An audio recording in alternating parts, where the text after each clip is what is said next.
Nurse Ryan, I'm concerned about Mr. Peter's medication regimen. His doctor has prescribed a new medication that might interact with one of his existing medications. That's a good point. Let's review his medication list and identify any potential conflicts. I've analyzed his medications and found that the new medication could increase the risk of bleeding if taken with his blood thinner. That's a serious concern. We'll need to adjust one of the medications or find an alternative. I've researched alternative options and believe we can switch Mr. Peter to a different blood thinner without compromising his treatment. That's great. I'll inform the doctor about the potential drug interaction and the recommended alternative. Please ensure that Mr. Peter is aware of the change in medication and any potential side effects. We should also monitor him closely for any signs of bleeding.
MIHIRAA, dealing with muscle cramps can be incredibly frustrating and painful, especially when they strike out of nowhere. When a cramp hits, the most effective thing you can do right away is gently stretch the affected muscle. For a calf cramp, straightening your leg and pulling your toes up toward your shin can bring quick relief.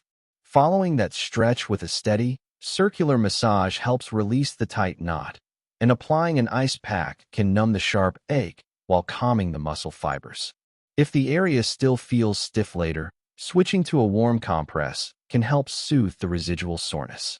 To stop these cramps before they even start, try slipping a few habits into your daily routine. Taking a few minutes for gentle stretching right before bed keeps your muscles long and relaxed through the night. A warm bath before turning in also works wonders to ease deep physical tension. Staying consistently hydrated throughout the day ensures your muscles have the fluids they need to function smoothly, and listening to your body to avoid overexertion keeps them from hitting a breaking point. You do not have to just endure this discomfort. MIHIRAA, taking these small, gentle steps can truly help you find lasting relief.